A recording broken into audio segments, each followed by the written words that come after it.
Hello, folks. Hope you're all having a pleasant evening. I'm here chilling out with a nice cup of tea. God, it is cold. It is cold here right now. Absolutely freezing. Absolutely freezing in the UK right now. We are at... oh, we've gone up to 4 degrees. That's nice. That's nice. Awesome. 4 degrees. Very good stuff. Today it was -2, -3 at some stage. Again, it's not as cold as it gets in Canada or the US or any of these other places that get actually extreme weather. But to us it's cold because, you know, we're not used to it. Yeah. What's 4 degrees in American? In Fahrenheit. 39.2. Alright. What's 0 degrees? 32. Okay. Right.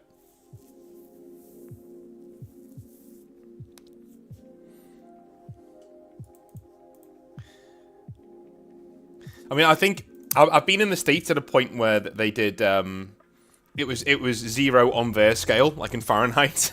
It's like -30 or whatever it was. It's ridiculous.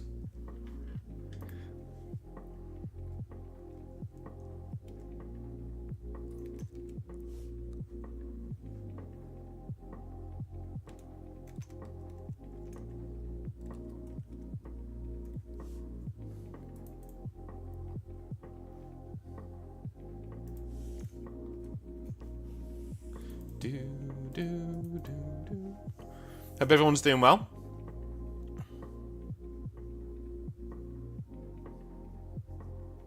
-11 and snowing in Canada isn't too bad out. Yeah, I get that. I get that, Kevin. Yeah, yeah, I get that.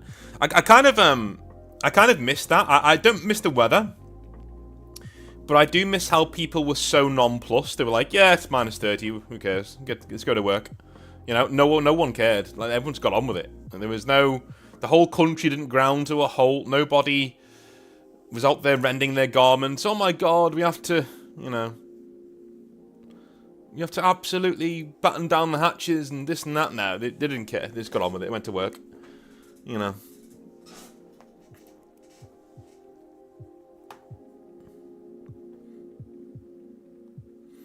Nice one, Dave. Got offered a job. Is it a good job?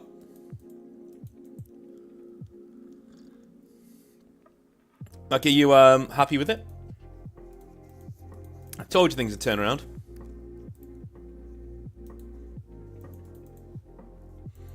Keep the faith.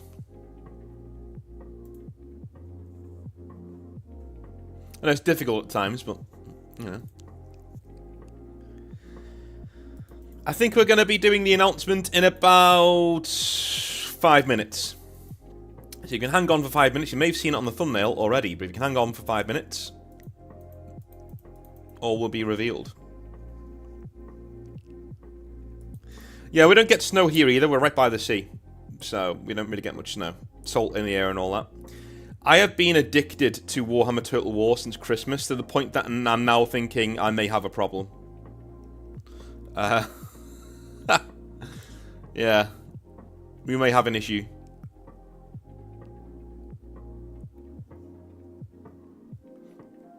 Working in bingo.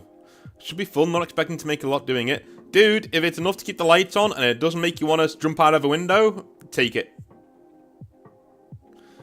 Take it. Bingo sounds cool. Especially working with old people. Like, yeah, most old people are really easy. You know what I mean? So, not in that way. Not in that way. Easy in terms of, like, customer service, like, oh dearie, I've got the right numbers. Yeah.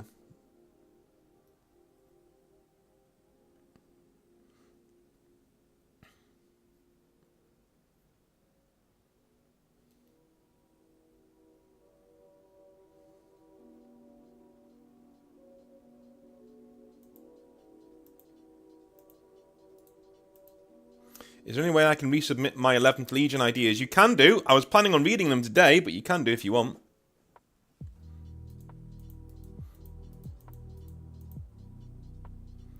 Painting my Chaos Demon army right now. Tzeentch horrors become quite tedious after the first 20. Oh, I can imagine. I can imagine. I need to do some more painting.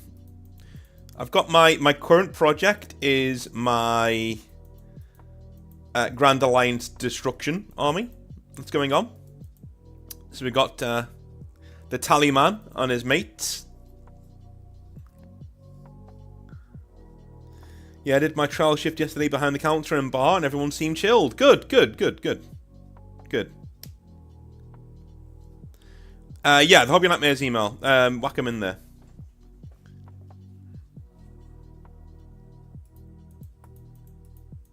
Yeah, I'm playing a campaign with Althari on the Grim at the moment, and it's really funny because I went back to Ulthuan straight away, and I've been helping the Empire out pretty much. But it's a pretty good game. Pretty good game.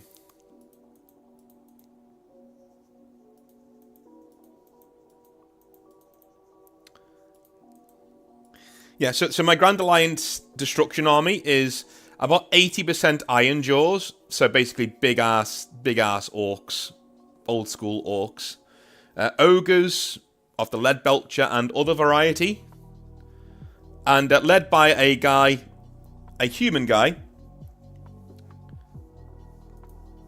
on the back of in fact I can show you. I can just show you. Chaos Lord. Oh, there we go. On Karkadrak.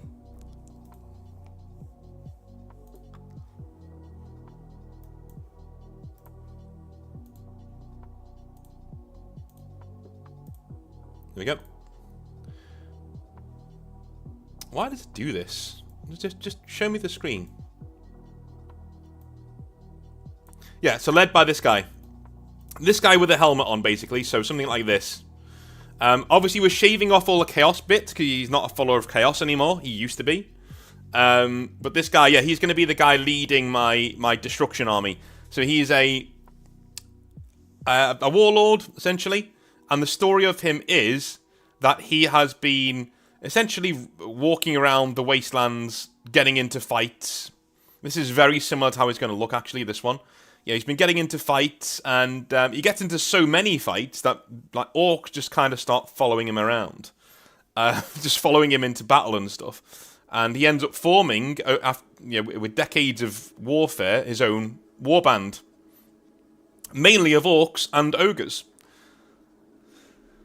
And it's something I'd actually really like to write. You know, I love the Gotrek and Felix style of storytelling, where it's just really, really fun stuff, and you're seeing how these characters interact with each other. This guy's an ex-Chaos Lord who just went, nah, this is kind of cringe. I'm going to go and, too many sequins for me. I'm going to go over here and do some other things. So that's what he does. He leads a mercenary warband of ogres and orcs, and basically walks into a zone and says, who needs me? And whoever pays him the most, he goes. If you're good or bad, he doesn't care. He doesn't care. There are no ranged units in this army at all. It just literally run forward and smash the foe until they've stopped moving. And we do have a model called the Tallyman, who is an ogre sitting at a desk. He's at the second in command. He sits at the desk. He's the secretary, Sits at the back counting coin and makes sure that everything's going well. So that's what it is. It's just a mercenary band.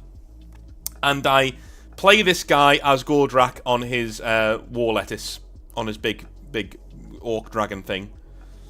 Yeah, basically. That's the idea for the army. Something I'm really passionate about right now. So, really, really happy painting it and getting it ready.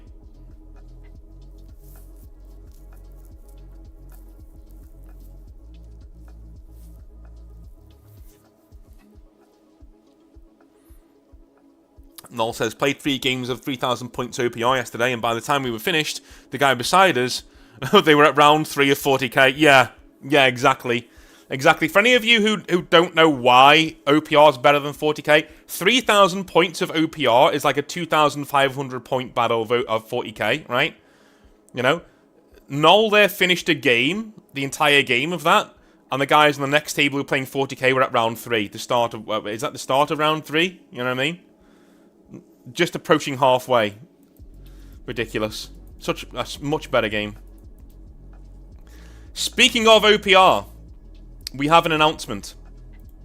We do have an announcement, and there is enough people here now so I can get on with it. The announcement is that we are doing ExileCon, or Exile Fest this year. Exile Fest is a thing. It is coming. It is going to be in Liverpool, the first one. We're going to be doing Liverpool. It is this summer. It is June the 21st. Saturday, June the 21st of this year.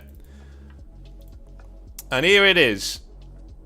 In all of its glory. Exile Fest, June 21st, 2025. It will be a one-page rules tournament, Grimdark Future, but it is Warhammer 40,000 themed. So bring your Space Marines, bring your Eldar, bring your whatever, bring your Tau, bring whatever.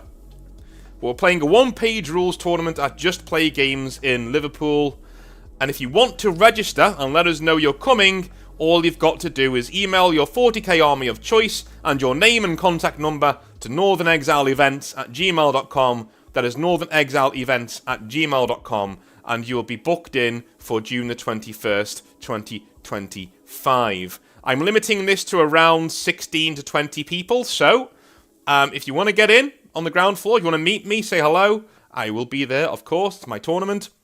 There will be prizes for the top 3 ranked people in the tournament, given out by yours truly, and there will be the main event, I think it is anyway, a night out in Liverpool afterwards, where we're going to Diego's Demise in Liverpool, which is a rock pub, and next door to that is the K1 Metal Club, a big rock metal place where you can go and drink and dance and do whatever you want, right?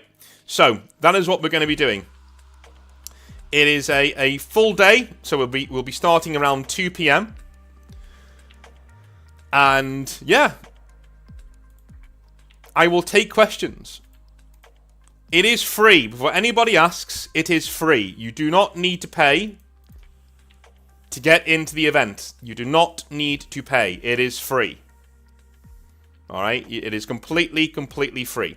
You are completely allowed to turn up to the event and not play. That's fine too. You just want to say hello to me? I'll be there on the day. You come and say hello.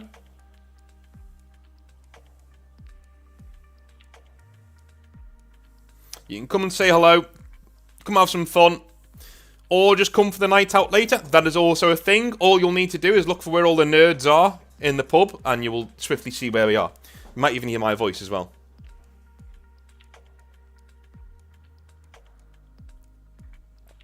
What army are we using for the full list? I don't know what you mean, man. I don't know what you mean. You can actually use any army in this, as long as it's 40k. You can use whatever army you want. But yeah, it's northernexileevents@gmail.com. That is where we are. That is what we are doing this time around. And I put it in June, so people who normally would say, "Oh, I live in Poland or I live in Norway or whatever." Hey, if you fancy a trip to the UK, maybe you've got an excuse now. Maybe you've got an event that you want to go to. 21st of June. You come in, have some fun, right? What I do advise people is that they are a really cool bunch of guys at Just Play. So if you do have any hobby purchases to make and you're coming to the event, try and get them on the day as a little thank you. Because it's free. I'm paying for the event. You don't need to give me any money or anything. But as a little thank you to the store, maybe get a white dwarf or get a pot of paint or something like that for hosting us. Because they are good people. So in terms of Diego's Demise, so I'm going to show you where we're going now. So we've got K1 up there and K1 Metal Club.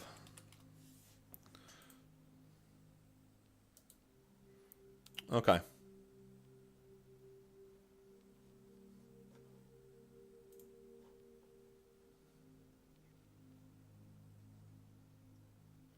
Actually, their thing's really bad. Their website's not very good at all. But yeah, it's a pretty cool place. Pretty cool place.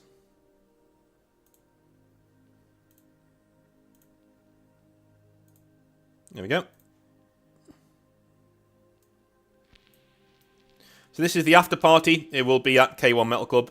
We're not going to get any sort of preferential treatment. We're just going to go in because I can't be bothered.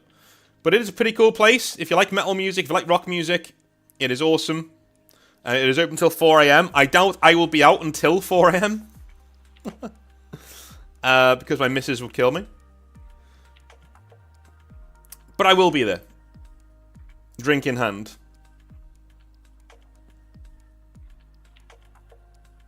So yeah. It's a pretty cool place. I've been there a few times. It's pretty cool. I've been there a few times. And here we have Diego's Demise, which is next door. And this is basically what we'll be doing on the evening, is chilling out, getting some drinks in, having some fun. Yeah. So that is the big announcement. We are doing a Warhammer 40,000 one-page rules tournament on June the 21st. June the 21st. It is a Saturday. You can bring whatever Warhammer 40,000 army you want. It is 40k themed. One-page rules, right? Bring whatever 40k army you want. We're doing one-page rules. It is standard rules, as in, you know, winners play the winners until we get the final two. And if you're interested, want to let us know you're coming, email northernexile@gmail.com with your 40k army of choice and your name and contact number. So on the day, you know, if you're not there and we need you for your tournament game, we can call you and see where you are. But that is what we are doing.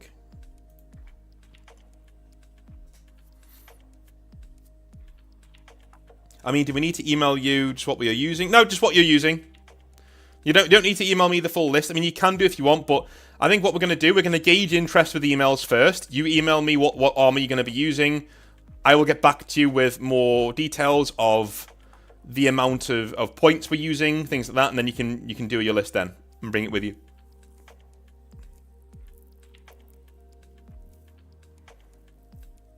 That's fine, Mr. Awesome. Yeah, you can send it on Google Docs if you want. Yeah. So this is the first event of its kind that we're doing. If it is successful, then I will be doing another one in winter. So, if it is successful, we will do another Exile Fest in winter on the run up to Christmas.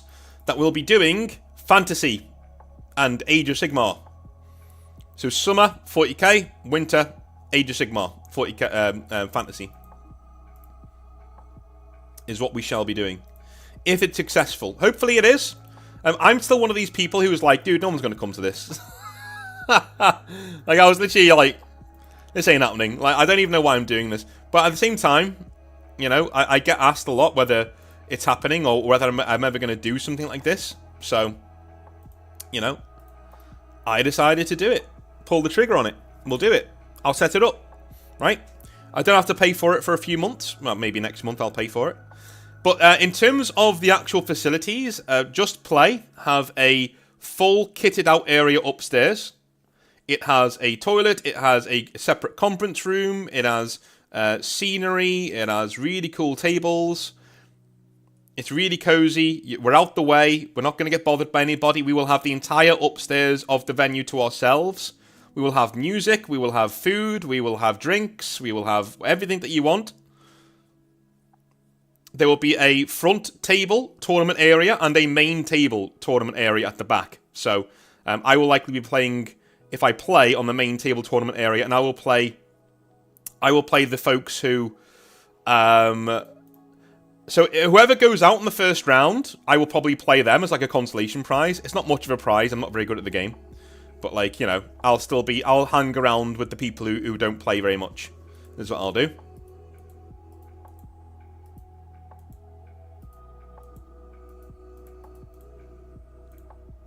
Let me see if I can get any photographs of the area. Just Play games. Liverpool. Play area.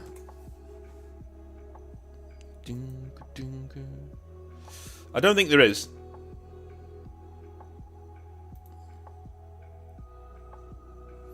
No, I don't think there is. I'd be surprised if there was, to be fair, but like...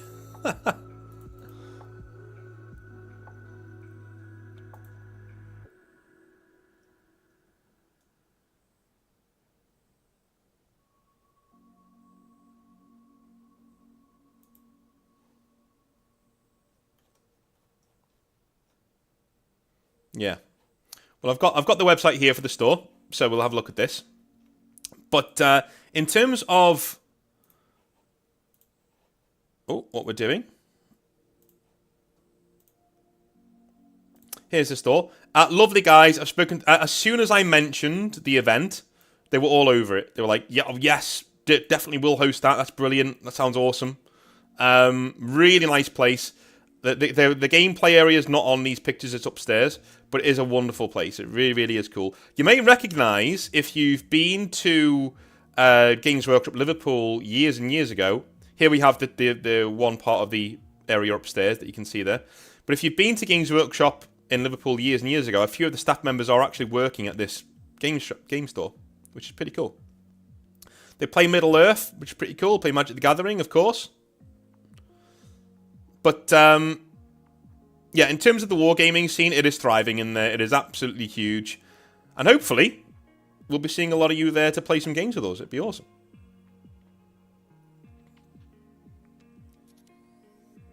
You know?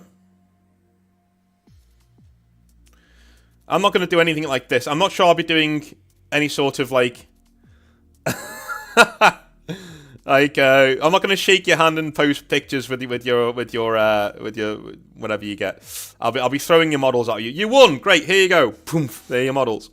I'm thinking I might actually be really lazy and just be like, okay, first place, you have £50. Take me downstairs when you find something that you want me to buy for you. I might just do that. It's like, yeah, figure it out. Let me know when you're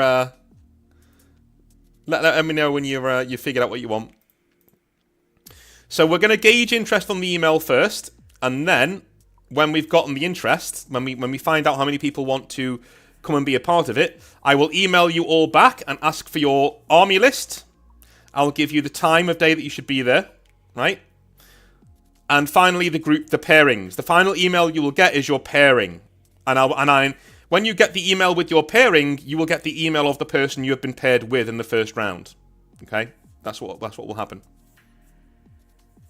You can get store gift cards. There you go.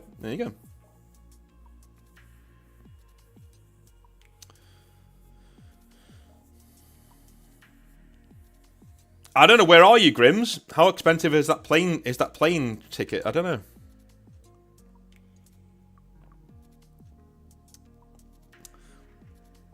Yeah, Gerard, I've already cleared it with the missus. I'll be alright. I'll be fine. In fact, she'll probably be joining us that night, to be honest with you. She might even be there at the event. It's her sister's birthday the day before, so I'm not sure whether she'll be there all day, but she will be. She'll probably pop her head in and say hello to the event.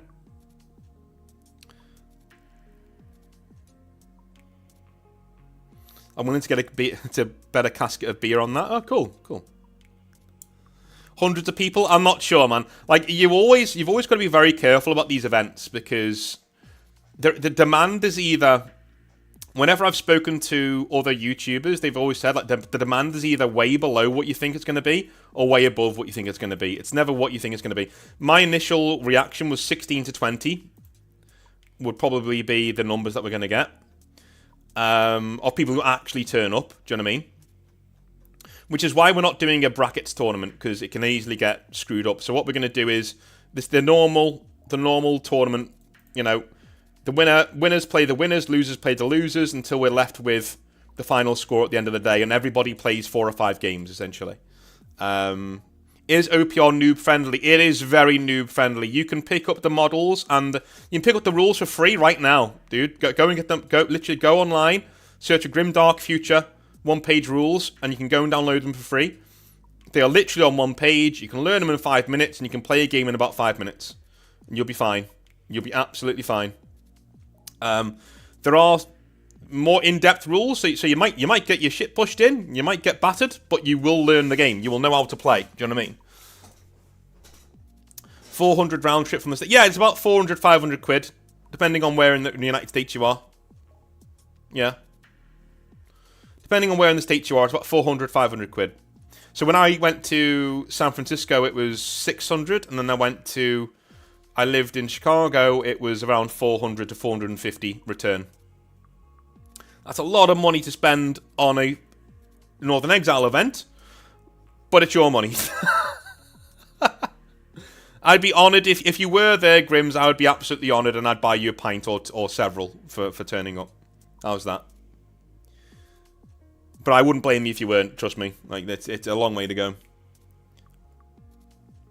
Obvious plan for extra players: get the Mrs. Sister a 3D printed OPR army for her birthday the day before. Save her, have her play in the tournament. Simples. Yeah. Listen, if my I would have my sister and my missus and her sister play in the tournament, but I don't want people fawning all over them, so I'll probably just have them elsewhere. They'll probably come in and say hello. You know, you guys wouldn't do that. I know you wouldn't do that, but still. Noel says, I'm a moron and I can play it. Dude, I feel the same way. OPR is just one of them games, man. It just really is easy. Yeah. So I'm thinking it'll be around 2 o'clock. Around 2 o'clock start, 2 p.m. So, again, when you email me with your interest, saying, here is the army I want to play, and I want to come to the event, I will get back to you with a little package.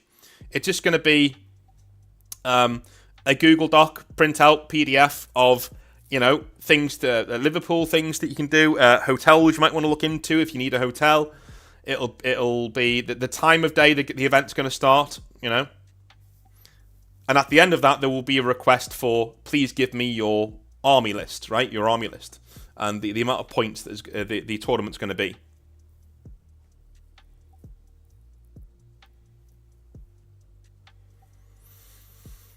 JD says, yeah, I feel that. To be honest, I wouldn't bring my missus to a Warhammer event. Well, there's a difference. This is a Northern Exile event. So she'd be a lot more safe from prying eyes than a 40k event. You know what I mean? A normal 40k event with normal people.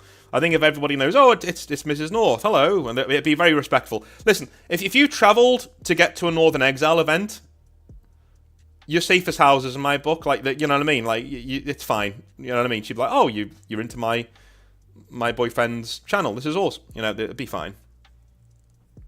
Positive Geekery says, I recommend Premier Inn down the road from Just Play. Yep, Just Play is in the centre of pretty much everything. It is in a really nice area of town, a weirdly nice area of town, right by the town hall. So it's on the same street as the town hall, I think, or just a few streets over. So...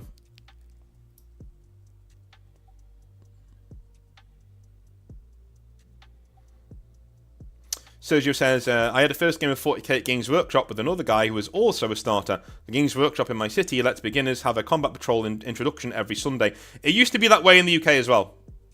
I'm not sure if it is still, but it used to be that way in the UK as well. Sundays were beginner day. Or beginner days. Yeah.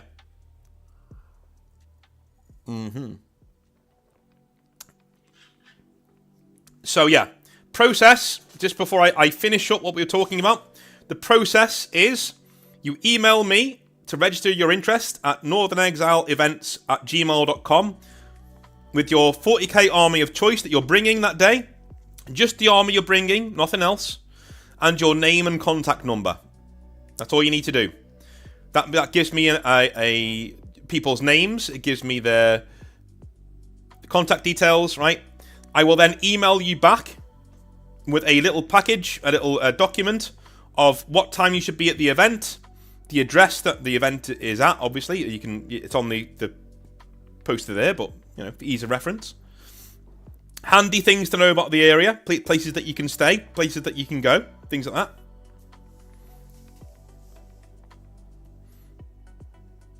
And there will also be a request for you to send in your list, your army list. of what you're bringing on the day, as well as information about the tournament. So, how many points is it going to be for, and the prizes as well. So you get more in-depth information. So you register your interest, then you get more in-depth information, and then you come on the day, and you're ready to go. Your final email that you will get from me will be the third email, where you will be told who you've been paired up with in the first round, and their email address. You guys can go back and forth and have a bit of a chat about the hobby and things. If you want to. You don't need to, but if you want to. Alex says, never played one page rules, but I'm local to that. I think I'll give it a go. Yeah, I mean, if you're in the UK, I'm going to say, if you're in the UK and you like the channel, this is a big opportunity. Like, I know it sounds that sounds so arrogant, dude. That sounds so fucking arrogant. Please know that I'm not coming from a place of, like, meeting me is such a great thing. No. What I'm saying is that people have been asking for this for ages, so if you're living in the UK, it's a hell of an opportunity to get to an event where everyone's going to be sound. Everyone's going to be cool, right? When do you get to go to a tournament where everyone's going to be cool? At least 99% of the people there are going to be right up your alley. The same people as you.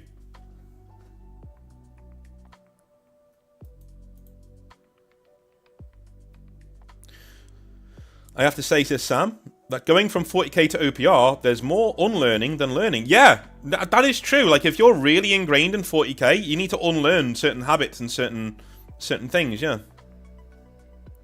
Matthias says, are you aware of any other medium to large events in the area that same weekend that might muck things up? No.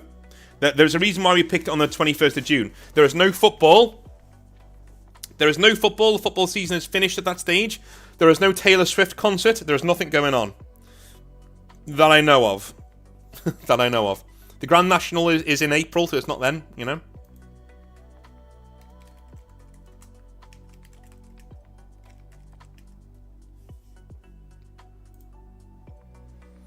Yeah, there's a Billy Joel concert at Anfield. Who cares? Who gives a shit? No, so it's us and Billy Joel, lads. It's us and Billy Joel. That's who is sharing Liverpool that stage, and I think we'll blow him out the water. Just over the water for me. Good, you're from the Wirral. Good lad. Good lad. So am I. I lived over there for a long time. My family's from the Wirral. Signing up right now. Thank you, Azus. Pretty good. Pretty good. Jem says, what's the big news, man? It's on the screen. It's on the screen. It's an amazing opportunity to meet me. Yeah. Dave will be about. If he's not calling up bingo numbers. Will the lowest scorer get a Billy Joel ticket instead of a wooden spoon? Why not? Wouldn't that be funny if I actually did that? But I would be insulted if you actually then went to the concert. I'm like, what the fuck?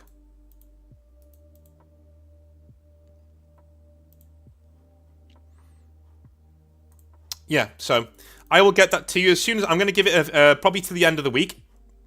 When we get to the end of the week, I will then email everybody who registered interest. Maybe even 2 weeks, I don't know. But I might even email you back before then, just so you all know who's who. I'm getting back to you. Yeah, I'll do that. I'll email people back as and when. So as you send stuff in, I'll email you back. Already seeing a few people emailing in. That's very nice. That's very cool.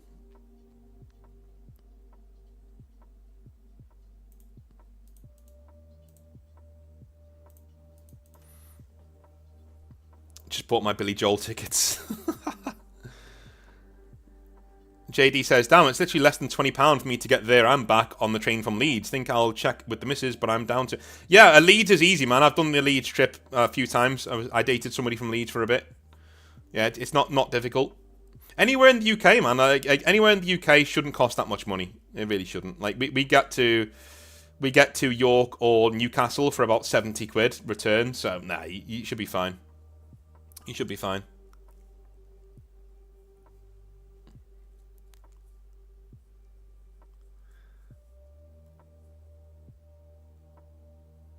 Yeah, we handpicked the 21st of June. Like, we were looking around, and there were concerts and other things going on around June. So I was like, the 21st was the only day I could really do it and avoid everybody else's events. and plus we've got the only thing is that it's my missus's sister's birthday on the Friday, but you know, is the UK public transport better than in the States? No. No. Quite frankly, no. UK public transport barely exists. Never mind, you know. But what I will say is you will get, if you live in the UK, you will be on delayed trains. Things will go wrong all the time. But if you're in the UK for a day or a couple of days, you'll probably be fine. You'll probably be fine. You know what I mean?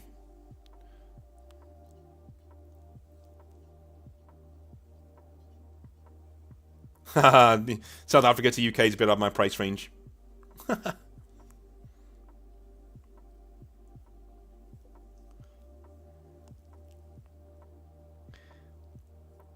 £160 round trip from Northern Ireland. Yeah, that is. Have you tried the ferry though? The ferry's a lot more cheap, a lot cheaper. A flight it will be expensive, but a ferry will be a lot cheaper. In OPR, do you just murder each other, or is there also holding or strategic points? There is. We will do separate battlefields on the day. I will set up the battlefields, so we will have different missions running throughout the day. So there will be 5 missions in the tournament that you get to choose. So both players can choose which tournament they want to, which mission they want to play together in each round. And that's what we'll do. There will be objectives. There will be different game modes that you can try out. So yeah, there'll be capture and hold, there'll be annihilation, there'll be all sorts going on. So yeah.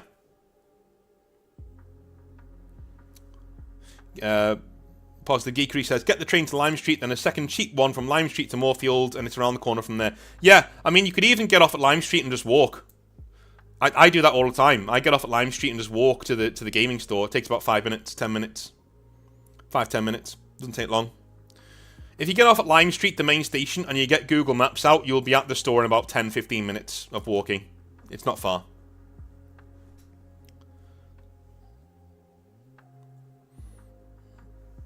Yeah, anybody who does turn up, well done to you. I can only admire your steadfastness, your dedication to the event. I'm thinking top prize would probably be £50 worth of gift vouchers. Second prize, £30. Third prize, £20. And we'll do a wooden spoon as well. We'll do a wooden spoon. A wooden spoon gift. It might be Billy Joel concert tickets. We'll see.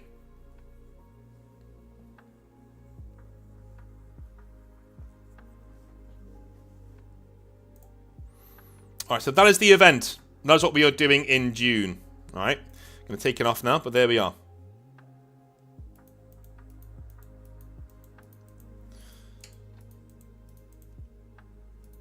People have asked. Do you know what? I'll leave it on. I'll leave it on. I'll just leave that on, just so when people come to the stream, they'll know what the announcement was, and they don't need to keep talking about it. All right, it's time for 11th Legion. So, Ohio to Liverpool is roughly $1,400 USD. Right now it is. Right now it is. It might not be nearer the time. So when I got my tickets, it was generally. Well, let me look at it. Let me look at it. Manchester to Chicago. Let's see. Flights. Direct. It's always London Heathrow, isn't it? Yeah, 535 quid. So right now, if I left in 5 days, £400 from here to Chicago. So it's not. I don't know why it's so much more expensive from Ohio, but to get to Chicago, it's 400 quid, which is really bloody cheap. Looking at it, Jesus, that's really cheap. Yeah. Will you film the event? No. For the main reason, I will take photographs, but the main reason is pretty much, I don't want anyone to feel weirded out by people by being filmed. It can happen. People can get weirded out, you know. Things can go wrong. So I'd rather not do that. I'll take photographs, because then you can choose to be in the photograph or not. Do you know what I mean? But if you're just walking around with a camera, nah. First place prize, a Northern Exile Mankini. Why not? Don't know if I need to say I legit forgot to send the 11th Legion stuff a week ago. Lol. Never mind, man. Also, North, for shame. You'll be driving up the prices of hotels in the area by taking up all the rooms. How will the Billy Joel fans find any accommodation? Stay on the street. You're a Billy Joel fan.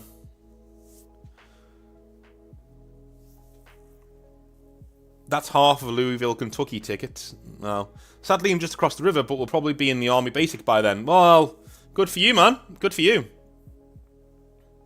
Good for you, Gamble. Well, if you're not, come say hello. Isn't Army Basic 6 weeks? Yeah? 6 weeks, I think it is.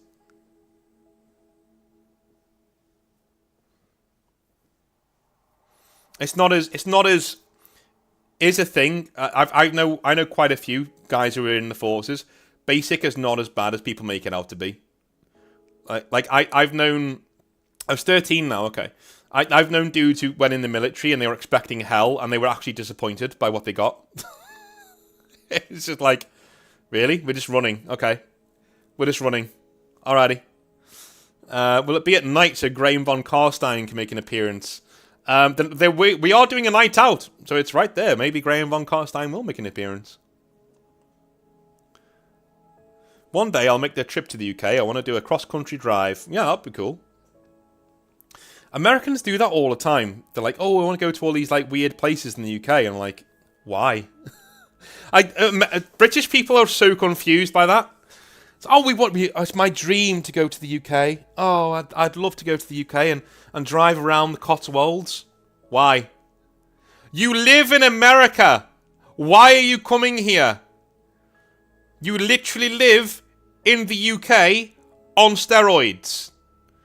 You live in a better version of the UK, but you don't have castles. That's the only difference. That's the only difference. You guys can go to a tropical island and not leave your country. What is wrong with you? Why are you coming over here? I don't get it. We live here, so we go on little excursions to York and other places, right? Warwick and other historical places, fine. We live here. Why would you go? You literally live in a better version of the place you're visiting. Why? That's like living in a really gorgeous city in like Australia or in a really gorgeous city in Japan and visiting fucking Dubai. Why are you doing that? You live in a better place than where you're visiting. Just stay where you are. Pump money into your local industries, into your local nightlife. Go out. Go to different places in the US. There's so many different places that you want to go to in the US. So many. Dude, like, if I, as a British guy, if I was living in the US, I would always be on holiday. Like, literally always. Every other weekend, I'd be catching a flight. There's so many places to go and things to do. Yeah, why are you coming here? Says a man holding an event for people to come to. I know. But at the same time, this is a niche event. So if you are going to come over here, you would come over here for something like this. Do you know what I mean? Because this is a thing for you to go to that you can't get in the United States. There is no better version of Exile Fest, right? There's only one me. I'm going to be at this event. You know what I mean? So, anyway, let me get my laptop so I can get the last of the 11th Legion documents. One sec.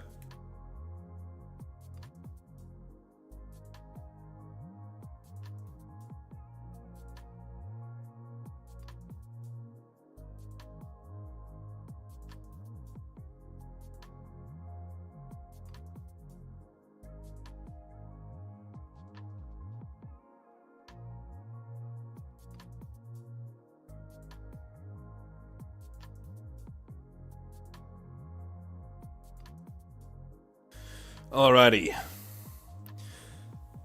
For the record, if your only reason to come to the UK is to go to this event, and you go to this event, I'm going to make you a deal.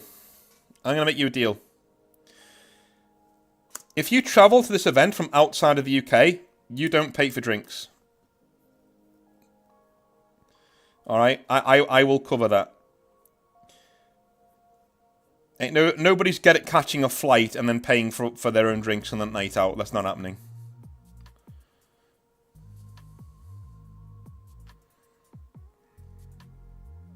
Can't make a fairer promise than that. Might cost me an arm and a leg, but fuck it.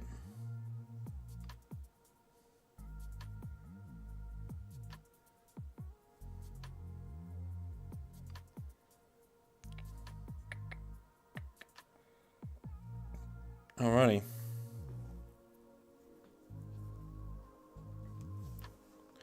So I've selected 3 to read out. 3 Legion ideas to read out. If your idea isn't one of the ones that I read out, just know that the only reason why it wasn't read out is because the ones I've chosen link into each other quite nicely. Yours may have been the best idea that we had, but it didn't fit in with any others. That's why we didn't read it out. As a drinker from the States, you got a bargain. Oh, there you go. All Yorkshire tea you can drink. Yeah.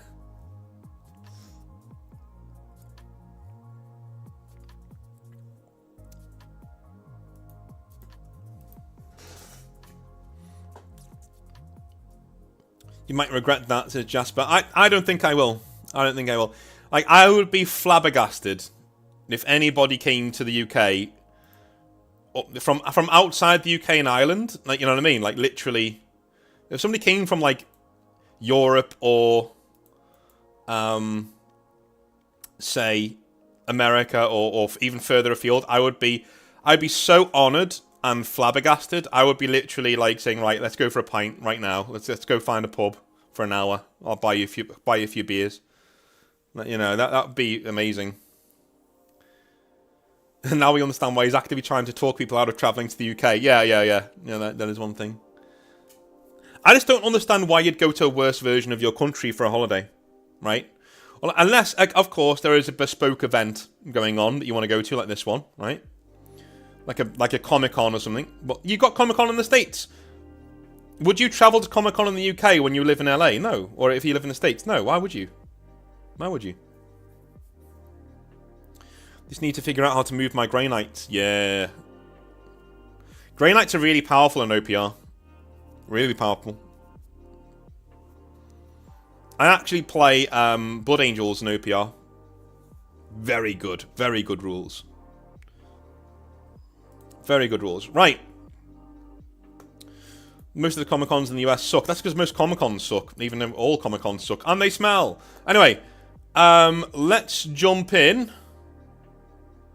Let's jump in to the 11th Legion, shall we? So I'm going to read a few of these.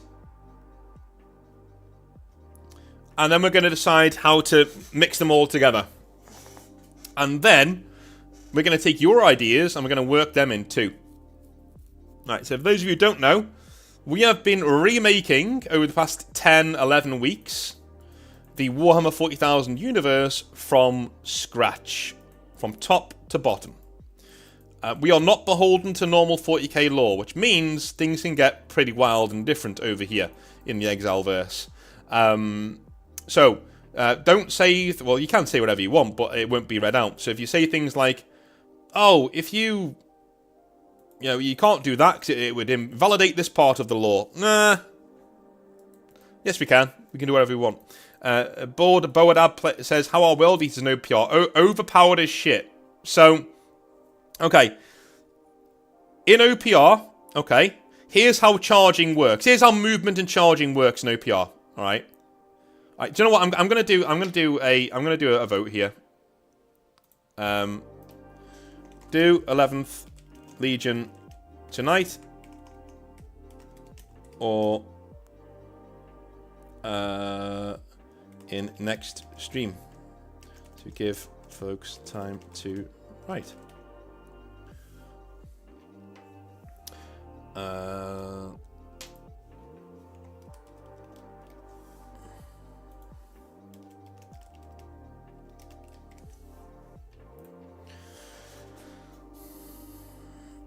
I'll give you guys the choice. Because we're getting sidetracked a lot. It seems like a lot of people want to talk about other things. Why don't we can talk about OPR tonight? That'd be cool. That'd be cool. We can talk about OPR. I don't mind that. We can talk about OPR.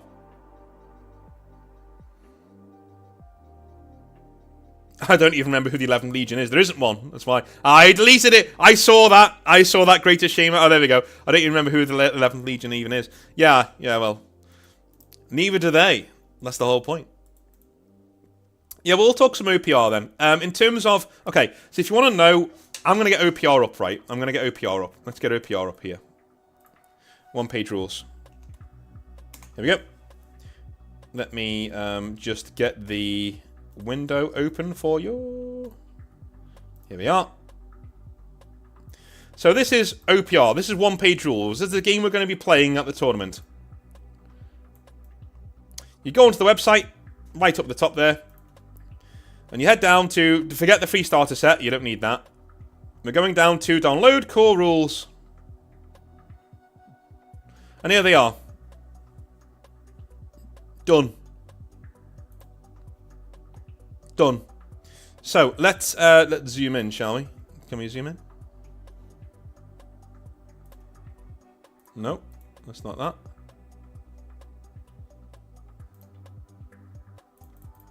There we go. Right. Oh no, that's not right. Do you know what? I'm just going to get this in PDF. That'll be much better. There we go. Download this file.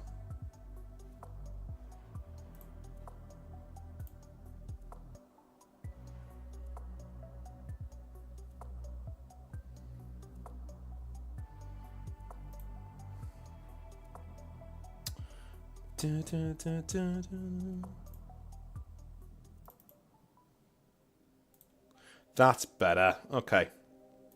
You guys should be able to see that now. Right, so how it works in terms of going forwards and running forwards in... So who said about the about World Eaters? Alright, Boabab. Right, okay. Boabab, sorry. So in general, here's how movement works. You have your World Eaters. You move forward 6 inches. Right? Move forward 6 inches. You then choose to move forward another 6 inches. Right? Yeah. You then charge another 6 inches. You're in combat. You can be in combat in the first round. In literally the first turn. You can be in combat in the first turn. And most World Eaters actually have rules, meaning that they can move 10 inches. If I remember correctly. So they can actually move much further if they're getting into combat. It's alternating activations, so basically, you know, the whole force doesn't move at once. You move squad by squad, but you literally move up 6 inches along the side, move up 6 inches all the way along, right? Move another 6 inches, and then immediately into combat.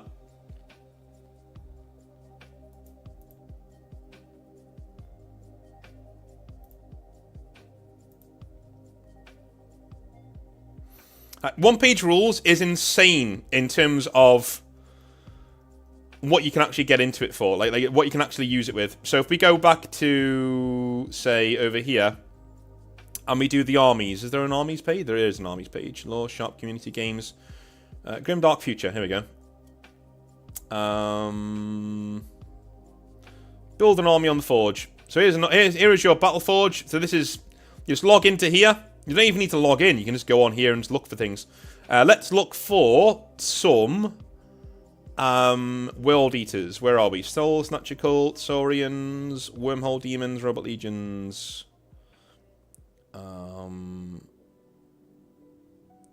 I think the Havoc Brothers. I think. War Disciples? Yeah, I think so. War Disciples. Yeah, Havoc God. Yeah, so these are your World Eaters, your Havoc Brothers. These are the World Eaters that you're going to be having. So what rules do they have, right? So the Blessing of War, and most of them have these rules. So if you see these up here, almost everybody in your army can either get it very easily or already has it, right? So this model and its unit get +1 to hit and melee. So you're hitting on 2s, most of you. Chosen veterans get +1 to hit melee and shooting. Yeah, they're insane. They're insane. So what rules do all of these dudes have? Well, they have Furious. And I know Furious because I also have it as a Blood Angel player in OPR. So, when charging, unmodified rolls of 6 to hit and melee deal 1 extra hit. Wonderful stuff. Awesome stuff, right? Very, very, very simple. Very simple. Yeah, everybody, all of your normal dudes all have Furious. Everybody has Furious. Even the cultists who are shit have Furious. It's crazy. Absolutely crazy. You're essentially my army, but with more toys, is what you are with Havoc Brothers. But just to pull it back down to the normal rules, let's read them together. Why don't we read them together? I'm going to teach you in the rest of this stream how to play OPR. How about that? We'll do it together. Right. So, the most important rule, as you can see there,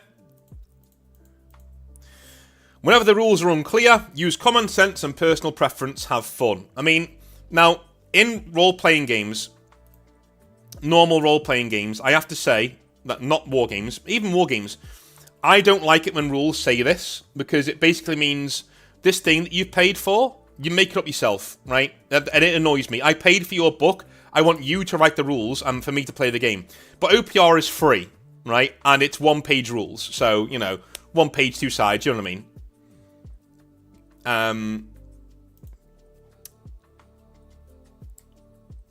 Havoc Brothers is a hard sell in terms of an army name. Yeah.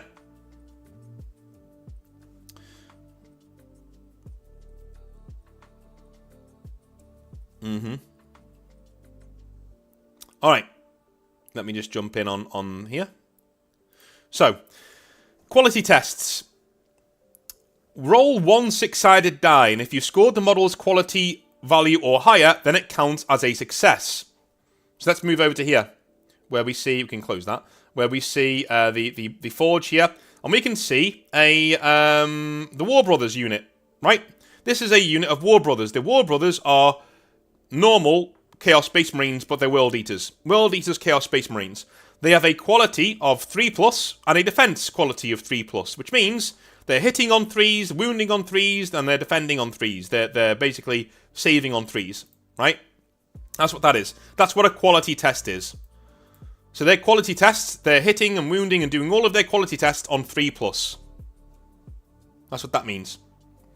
So quality test, roll 1 6-sided die, and if you score the model's quality or value or higher, then it counts as a success.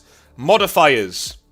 Regardless of modifiers, rolls of a 6 are always successful, and rolls of a 1 always fail. Pretty simple. Preparation. The two players put together 2 armies of equal points before the game begins. We recommend 1,000 points to start, and 2,000 points for a full match. I'm thinking that the actual campaign, not the campaign, the tournament will be 2,000 points. Combined units. Players may combine 2 copies of the same multi-model unit into a single unit if upgrades that apply to all models are bought for both, right? So very, very, very simple. If I wanted to do 2 units of War Brothers, right, I would simply pay to upgrade it. So I basically go down to, where is that? And you make it a duplicate. I can't find it on here. But you can pay to make it a duplicate, you can add it to your army, and you basically, as long as you take the same war gear again to pay for it again, you can have a duplicate in your army of numbers, and it's all fine and dandy. All right, force organization. Players can only bring 1 hero per 500 points in the army. I mean, we don't really need to get into all of this. This is, you know, you can read this on your own time. Games played on a 6x4 table. Yeah, no problem. Missions. We can do missions at a later time. Right, deployment. Players roll off, and the winner picks a long table edge as their deployment zone, with their opponent taking the opposite. Then the players alternate in placing 1 unit within 12 inches of their table edge. starting with the player who won the deployment roll. Very 40k-ish, right? Alright, so here's playing the game. Here's where we get into the nitty-gritty. And before I do that, let's jump into the chat and see what people are saying. The cool part about OPR Scrounger is that you don't have to play if you don't want to. Alright. Alright, so let's jump back into it, shall we? So playing the game. This is the most important bit. So each round, players alternate in activating one unit each, starting with the player that won the deployment roll-off. Each new round, the player that finished the activating first on the last round goes first. Alright. So basically, if you finished activating your units, first last time round, because you have less models to move, you go first in the next round. Activation. The player picks one unit that hasn't activated yet, and it must take one action. It can hold, it can advance, it can rush, or it can shoot. Alright. You can rush and charge. So this is good for World Eaters and combat, right? Remember this. You can choose to rush a unit and charge. It just means you can't shoot. That's all it means. You can't advance and rush. You've got to do one or the other, I think. But, you can rush 12 inches and then charge. So you can make a 24-inch charge right at the start of the battle if you want to. As World Eaters, that's devastating. And I can say as Blood Angels as well, it can be pretty devastating. But if you play well, like my friend did, you can beat an army that's coming at you like this quite easily. But, So if you hold, you don't move, you can shoot. And there are no real phases in OPR. I choose to play with phases. So basically, I move, and then I move a unit. Then my opponent moves a unit. I move a unit, then my opponent moves, and then once we've all moved, we go on to shooting. Once we've all shot, then we go on to melee, right? And you know what I mean? But you don't need to do it that way. You can mix it all up if you want. It's very doable. Anyway, movement. Unit members must stay within 1 inch of at least one other member in the unit, and within 9 inches of all other members. Units may only be within 1 inch of other units when charging, and may only charge if at least one charging model is within charge distance of the target unit. Elementary stuff there, we all know about that. Shooting. Models in range and line of sight may fire all ranged weapons, and may fire up to 2 different targets with different weapon types. That's big. That's big, because in 40k, rules can be quite nebulous on what you're allowed to do and what you're not allowed to do. OPR, right there. If you have more than one weapon type for shooting in your unit, you can shoot different units, different weapons, at different targets if you want to. Shooting models take 1 quality test per attack, and each success is a hit. For each hit, defending units roll 1 die, trying to score their defense value or higher to block the attack, and each fail causes 1 wound. For each wound, the defender must remove 1 model. Alright, so now we're getting into the nitty-gritty of how killy OPR is. OPR is very killy. It is very brutal. You will lose models. Everybody loses models. It is a bloodbath, right? Only models that have the tough special rule have more than 1 wound. So if you look at our War Destroyer champion here, who is basically the main dude, he is the Chaos champion, he has the special rule Tough up here. And Tough means this model must take X wounds before being killed. So he has Tough 6, so he has to take 6 wounds before being killed. And you can attach him to a unit. So if a model with Tough joins a unit without it, then it is removed last when the unit takes wounds. Note that you must continue to put wounds on the Tough model, with most wounds in the unit until the unit it is in is killed, before starting to put them on the next Tough model, right? So if you have multiple models with Tough in one unit, you know what I mean? You just go from one, you keep hitting the same guy until he's dead, essentially. But that's how that works. That's how multi-wound characters work. Melee, right? If you are a fan of Blood Angels or Space Marines, charging in general, close combat in general, listen to this bit. Melee. Charging models must move into base contact with targets, or as close as possible, and then defenders must do the same by moving up to 3 inches towards their enemies. Models within 2 inches horizontally and 4 inches vertically of enemies must strike with all melee weapons, which works like shooting. So, you use your quality roll, and then your defense roll, and then remove casualties as and when. Then defenders may choose to strike back, but don't have to. Once both units are done, the losing unit must take a morale test. See the morale section. If one of the units is destroyed, the other may move up to 3 inches away. Else chargers must move back and separate by 1 inch if possible. Right, there you go. So that's basically what happens. So you don't stay locked in combat. Right, you charge in, whack, whack, whack, whack. Everyone's going for it. Everyone's charging in and having a bloody good time. If both guys aren't dead, you move back by 1 inch, right? And you can... So the other person gets the charge. I really like that.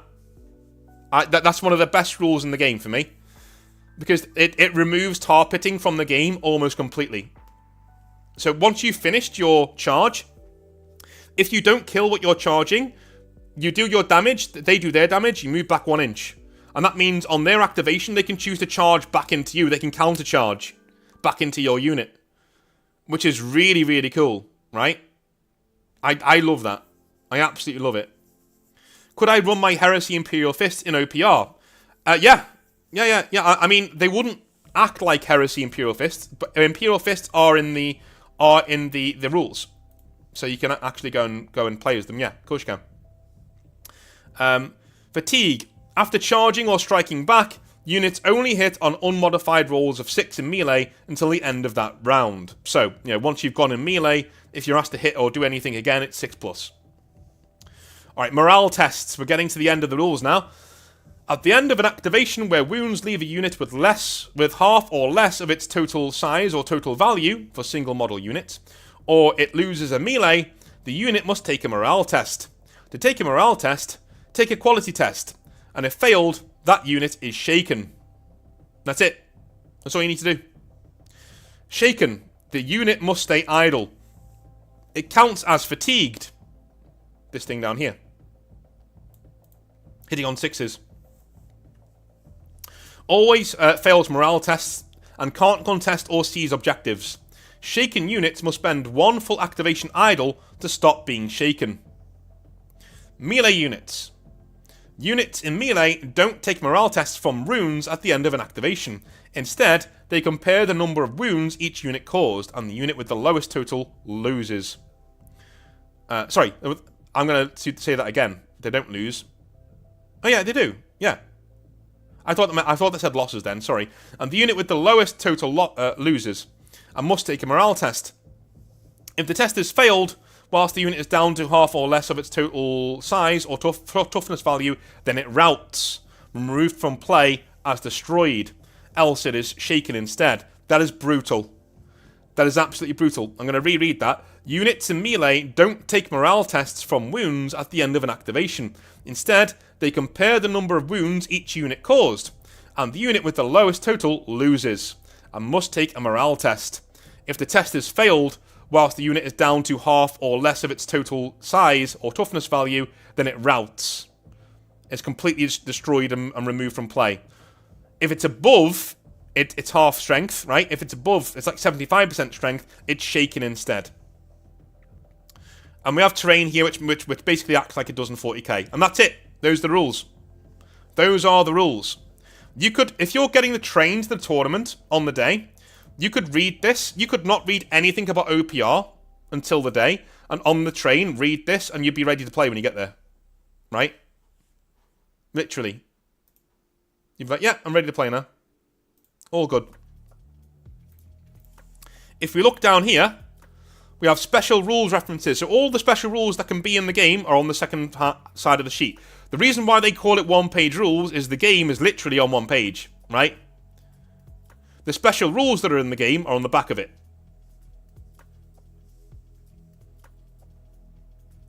And this is it. These are the only rules that your units can have.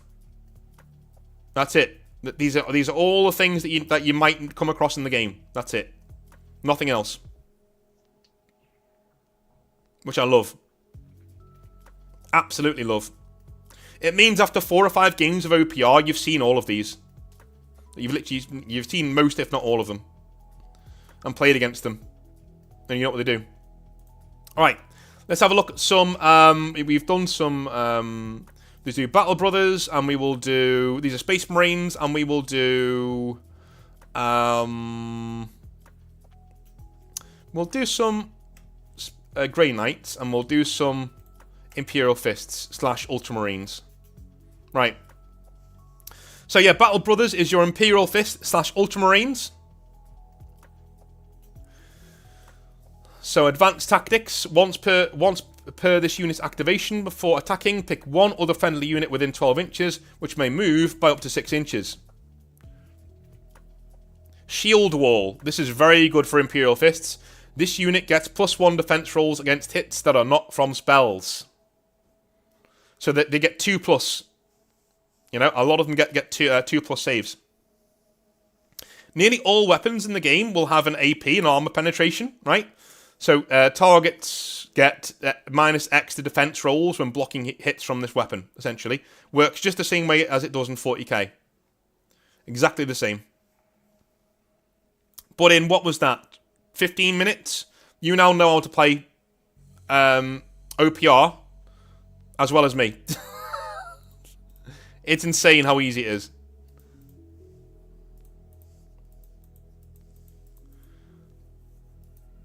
It's insane how easy it is.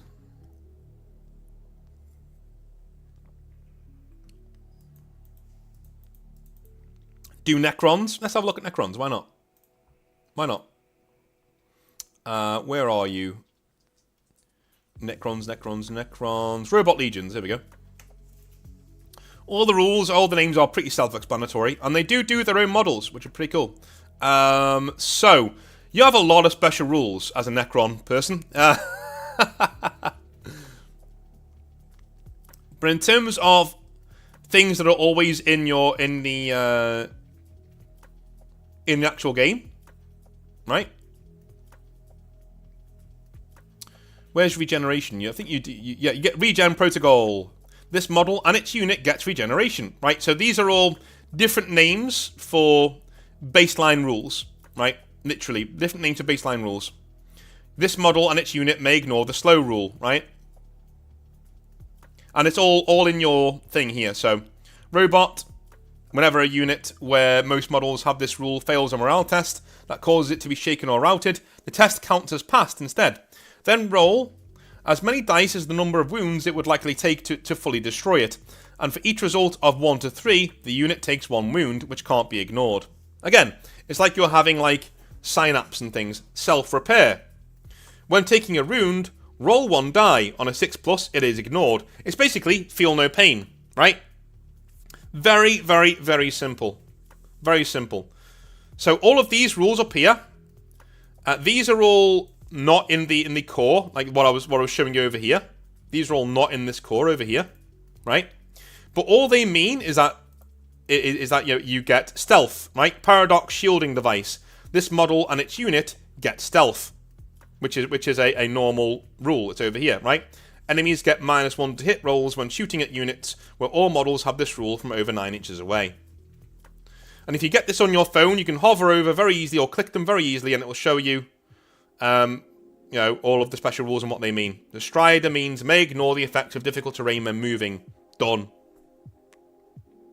Very, very, very simple. All of this may seem complex, but when you roll down to your actual rules and what they actually mean, it's simple, right? Robot snakes, which are Canoptic Wraiths, right? They get Strider, they ignore difficult terrain, they get self-repair, which they all have, and robot, which they all have. Their attacks do rending, which means they ignore regeneration, and unmodified rules of 6 to hit get AP 4. So they nearly go straight through armor. Straight through armor. Awesome. Yeah. The true genius of OPR is how closely they stick to how an army plays in 40k. If your army plays one way in 40k, it will play that way in OPR, but you have a much more simple game with more options. I don't know how they've managed it, but you have more options but a simpler game that lasts half the time. It's ridiculous. Blind Lobster, we were going to do lore today, but then we did a vote on whether we're doing OPR, or look at OPR, or whether we're doing lore. Do you know what I'll do? I will edit the video title. It's a good thing you said there.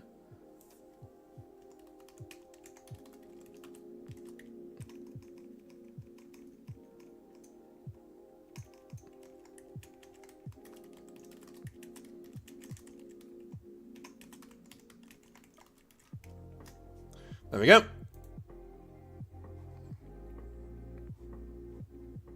So now folks who are coming into the stream won't be confused and be like, where's the lore? And be like, oh, there we go.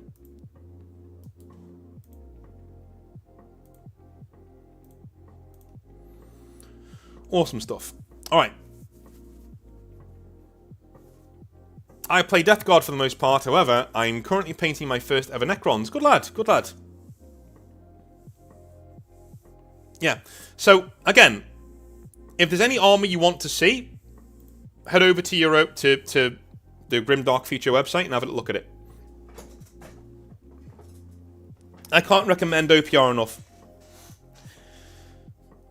I really can't. Like, it really does open up so many... Like, most of the issues that are in 40k.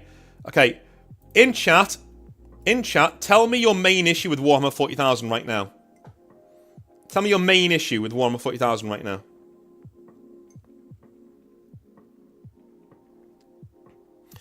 Gem, everybody is broken in Grimdark Future. Everybody is broken. Everybody is broken in its own way. If you play to your army strengths, everybody is broken. Which is how it should be. Logan says, so actually I've struggled with OPR. I even started a club at my local hobby shop that meets every Tuesday to play. But the game is kind of boring to me. I need something with crunchier rules. That's fine. That's fine. Dude, as I've said before, it's not for everybody. If you're into tournament play or into, like, number crunching or, you know, mind-bending rules that, you know, 3 or 4 hour long games, dude, there's not a problem with doing that at all. You can absolutely go and have fun with it. But OPR might not be for you. Gotchas. Too many gotcha moments. All right, okay. Let's cover that one first. OPR has no gotcha moments because, right? Do you want to know what your gotchas are? These. These. Those are your gotchas. Done. Right. The 40k gotcha list, you could do 20 pages and you wouldn't get anywhere near it because there are so many codexes with so many special rules that mean so many different things and do so many different things. OPR, these. You have a very specific tool set to use, and the best generals in OPR can use those rules to the greatest of effect. In 40k, it is often a process of, haha, you didn't know every rule in my codex, which means I pulled the wool over your eyes and managed to sneak something through that absolutely decimated your army. So I win. Right? That's not being a better general, that's somebody not knowing what your codex does. In OPR, the best general, 9 times out of 10, who played a better game, will win. Because these are the tools you have. And every army has access to about 60% of them. You know? And then they cherry pick from the rest. That's one thing that they get right. Gotchas are not in this game.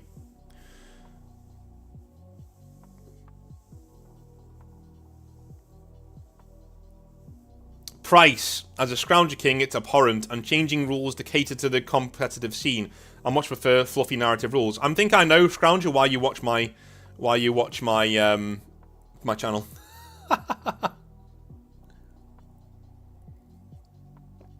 Constant rule updates are fatiguing. Yeah, but if you write good rules, Jimjitsu, you don't need to update them every 5 minutes. Simple. OPR hasn't changed in quite a while. Even their actual army by army rules haven't really changed. How's it going? What the 40k? How's it going, man? How's it going? OPR is based. You are correct. You are correct. Which is why our tournament is running OPR. Another plug of the tournament. That was the big announcement today. If you want to come to an event in the summer in the UK, make sure it is ours on the 21st of June at Just Play Games in Liverpool. We have the entire upstairs of this wonderful venue booked out just for us. So there are several, there's a big room and another room. They're ready to play Grimdark Future 40k. A full tournament up there. There will be drinks, there will be food, there will be music, there will be me. And afterwards, there will be drinks as well. There will be drinks afterwards. And there will be prizes. There will be prizes on the day. Do Grey Knights get Force weapons back? Indeed they do. Indeed they do. Let's have a look at them, shall we? Just so you know I'm not bullshitting you. Indeed they do. Where are they? Where are these sexy, sexy Grey Knights? Where are they? Battle Brothers, Knight Brothers. Bang. Here we go. Right. So, again, we have the Aegis, right? We have the Aegis. When taking a rune, so there are special rules that actually are specific to certain armies. So they do. The cool thing about OPR is, whilst these are all the ones you need to know, there are one or two rules for every army that are specific to them. But there's only one or two. And everybody knows pretty much what they are by what army you're facing, right? So the Aegis, if you're playing a Grey Knight, you're expecting the Aegis, right? You're expecting that to be a part of their makeup. When taking a wound, roll one die. And on a 6+, it is ignored. If the wound was from a spell, then it is ignored on a 2+ instead. Which basically means, don't shoot at Grey Knights with magical attacks, it won't work. Fucking love it. Absolutely love it. Absolutely love it. Most of us have teleportation as well, I think. From what I remember. Yeah, from what I remember. Let's have a look at our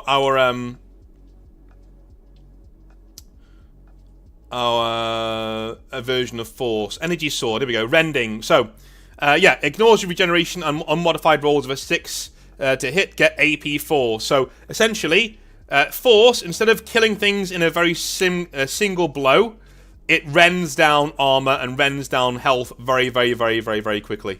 Very quickly. Remember, the toughest things in this game have like 5 or 6 wounds. So a full unit of Grey Knights hitting on 2s because of buffs that they can get. So hitting on 2s will take down a hero in a single round of fighting. So it's basically Force. Basically Force. But unlike... Oh, hang on. Deadly. Here we go. Deadly. Assign each wound to one model and multiply it by X. Okay, this is Force. Sorry, this is Force. Assign each wound... So everybody kind of has Force. But if you have a Demon Hammer, you literally get Force. Assign each wound to one model and apply it by X. Hits from Deadly must be resolved first, and these wounds don't carry over to other models if the original target is killed. So basically you're going, fuck you in particular, right? So you do a wound to one model and you multiply it by 3, essentially. And you are smashing through wherever you're coming across. But yes, they do have a version of Force. Most of them can teleport. But what I like about it is, not all of them can. Do you know what I mean? Not all of them can. Only the main dudes can teleport. Only your main heroes in the Grey Knight arsenal can actually teleport. Everybody else slugs it like everybody else. But yeah. They got 6 spells they can use. They're just awesome. They're just awesome. I love Grey Knights in this version of the rules.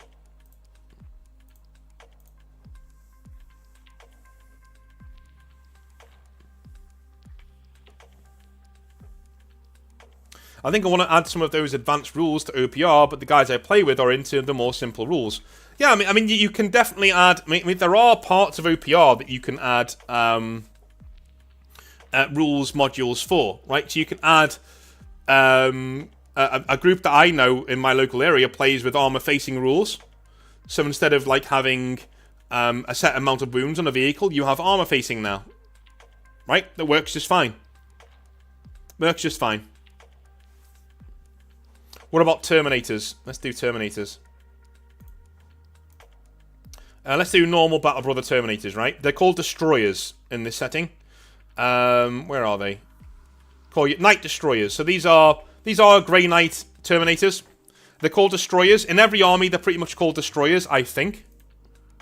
So they start off with a defense roll of 3+, right? But you can give them Shield Wall, which essentially means they get 2+ saves. Essentially. Very, very, very, very, very good at shrugging off a lot of bullshit that's coming their way. They get 3 attacks each as well, which is pretty cool. But it depends on the weapon. So each weapon gives you a certain amount of attacks. An energy sword gives you... It's only got 1 wound attached to it, 1 damage, you know. But it has 4 attacks. So each of these dudes gets 4 attacks. With rending. Right? Ignores regeneration and unmodified rolls to hit of a 6 get AP 4. They're cleaving monsters in 2, these dudes. Cleaving monsters in 2. And they can have Slayer Hammers as well. Or one of them can, anyway.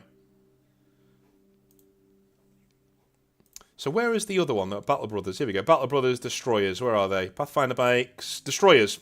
Here's your bog standard, absolute bog standard Terminator. So not a Grey Knight one, bog standard. He has Ambush. Literally just has it, right? So he can deep strike. So Ambush is deep strike. It works exactly the same way as it does in Games Workshop. But you can charge from deep striking without fear of anything else. Fearless. Whenever a unit where most models have this rule fails a morale test, roll 1 die. On a 4+, it counts as passed instead. All Space Marines have Fearless. So a vast chunk of the rules, the morale rules, are actually not that powerful against Space Marines, because they have it, they shall know no fear. But the OPR version of a they shall know no fear is Fearless. On a 4+, you ignore the result of whatever happened. Tough, they each have 3 wounds. And they have Shield Wall. This model gets +1 to defense rolls against hits that are not from spells. 2+ saves. Pretty cool, huh? All you got to do is take the combat shield, and you've got Shield Wall. What I like about it is a normal Terminator doesn't have Shield Wall, but if you give him a Storm Shield, he does. So instead of getting an invulnerable save, his save just gets better. It's pretty cool stuff. Pretty cool stuff.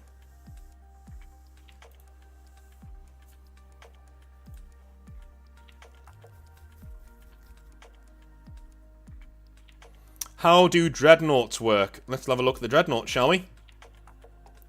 Destroyers, vehicles, monsters... veteran, attack walker. Yeah, attack walker, here we go. Right. Here is your standard Dreadnought. You can add things to him. But he gets fear. So fear is this model counts as having dealt +X wounds when checking who won a melee. So if he's fighting somebody and you're checking who won a melee at the end, he gets +2 to his results. He did +2 wounds. You don't take those wounds, but they count as, you know, they count in his score because he's casting fear. He has Fearless, as all Space Marines do, and he has Tough 12. So he has 12 wounds to chew through. He is a heavy, heavy boy. He has a Twin Flamer, which is pretty good, and you can use a Blast template if you want. We're not going to use it, but you can. It has 2 attacks at AP1. It has Blast 3, and Blast means it ignores cover, and after resolving other special rules, each hit is multiplied by X, where X is up to as many units and models that are in the target unit. So essentially, you know, you either hit you hit whoever's in the unit essentially with a blast. Reliable. Attacks at quality 2+. So his flamer hits at 2+. He gets a stomp, because of course he does. Right? He gets a stomp with 4 attacks, so he can stomp down and kick things and batter things. And he gets a Walker Fist as well with another 4 attacks, but our AP4, which is pretty tough. These guys in close combat, don't get them in close combat. They'll kill you. Yeah, don't get into close combat with a Dreadnought. Like, it's not going to end well. Yeah. Twin las cannon, laser cannon, 36 inches, 2 attacks. He gets 2 shots with them. AP3 and deadly as well. And we know what deadly means, right? Really cool stuff. Let me have a look at the... where is it? Nemesis Walker. This is the Dread Knight. So what they did to the Dread Knight with Grey Knights, they went ham with the Dread Knight. It is 910 points. A vast amount of points. But it is probably the single best unit in the game, in my opinion. I've only ever run one of these because it is strictly cruel to run more than one. Like, they are absolutely beyond good. These are insane. So they get Aegis, so, you know, they can't really be targeted by spells because they save it on a 2+. They get Ambush, so they can Deep Strike. They get Fear, with 3 extra wounds added to whenever you're adding up wounds to who won combat. They get Fearless, of course. They can cast 2 spells per turn, and Grey Knights have very good offensive spells. And they have 18 wounds. 18 wounds. Alright. They have 2 heavy incinerators, which work like the ones from the other Dreadnought. They get to shoot twice with them. They have 2 Nemesis Fists that they get for free, which have 4 attacks at AP4, just like the Dreadnought. And it has Stomp, but this one has 6 attacks with Stomp at AP2. You can upgrade them to have different things, like the Nemesis Slayer Hammer. Nemesis Demon Hammer, basically. Attacks 2, Deadly 3, and Rending. And the Nemesis Greatsword, which attacks 6. 6 attacks at AP1 and Rending. Dislocator Engine is teleport, so once per activation before attacking, place this model anywhere within 6 inches of its position. Right? It's just... And it can get stealth as well. For an extra 100 points, enemies get -1 to hit rolls when shooting at units where all models have this rule from over 9 inches away. That's ridiculous. That is ridiculous. So it is a beast. And no, I'm not taking one to the tournament. Don't worry. I'm not taking one to the tournament. I will be using my Emperor's Wolves for the tournament. So don't worry too much about that.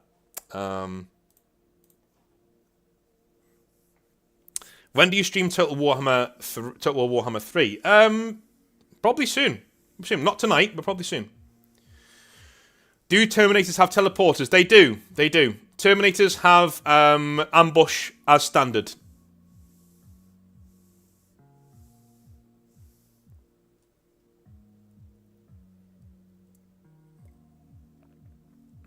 As standard. They all have it as standard. Yeah. So again, every army in OPR essentially has its own thing, right? And they're all broken as fuck if you use them properly. But the thing is, I'm okay doing that. If the opponent is also using broken stuff, I can bring all my big toys to the table, right? Essentially, Custodies are duelists in this game, which they aren't in 40k. In 40k, they aren't.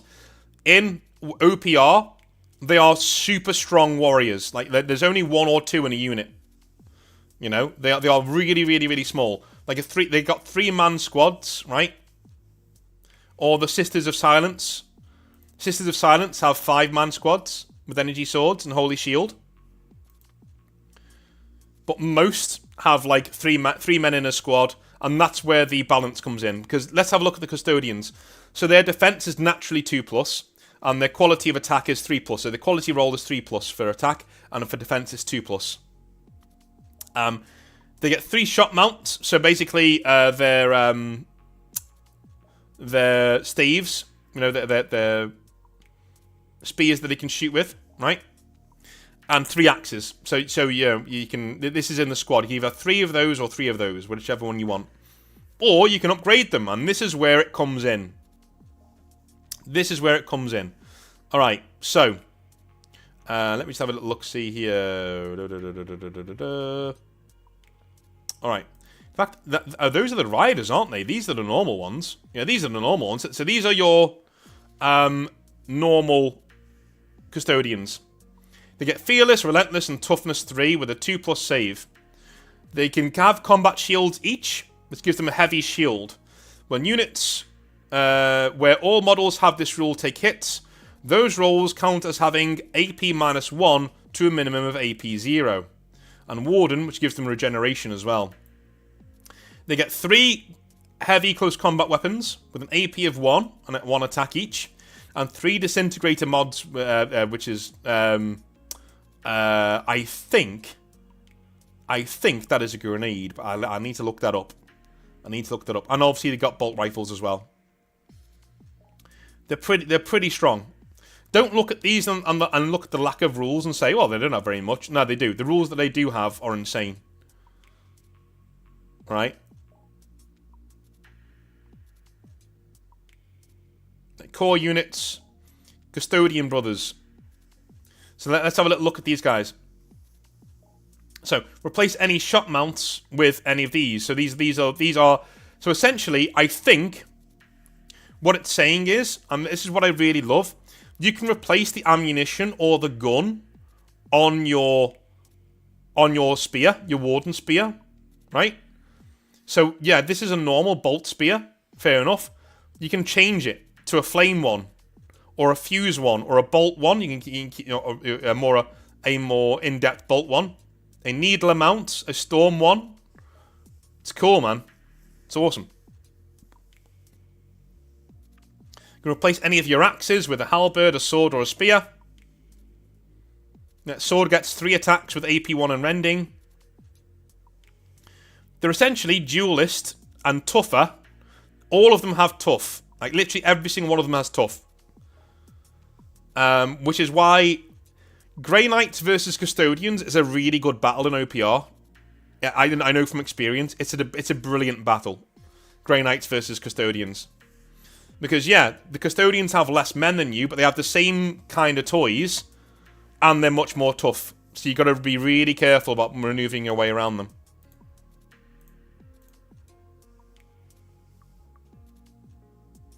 Yes, they can. Demons can be used in Age of Fantasy and Grimdark Future, just like they can be used in Warhammer Age of Sigmar and Warhammer 40k.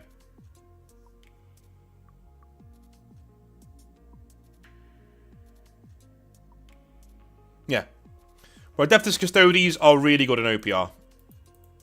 Absolutely.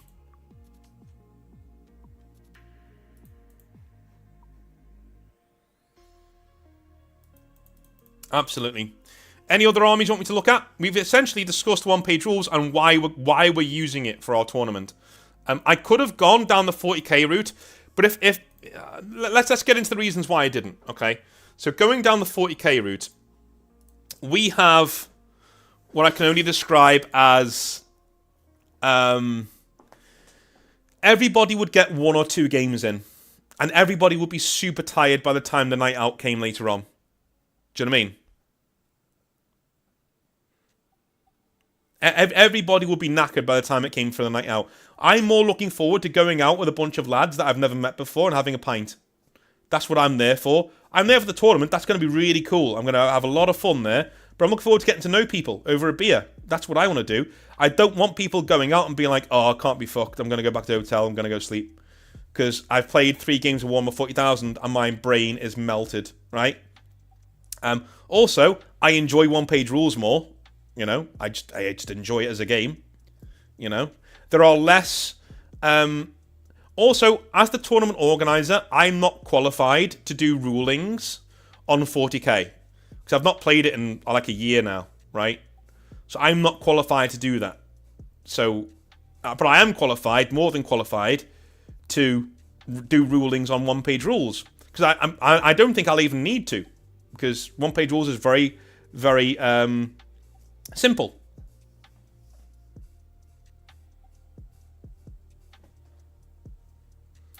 Yeah, that's pretty much why we did it. Let's have a little look at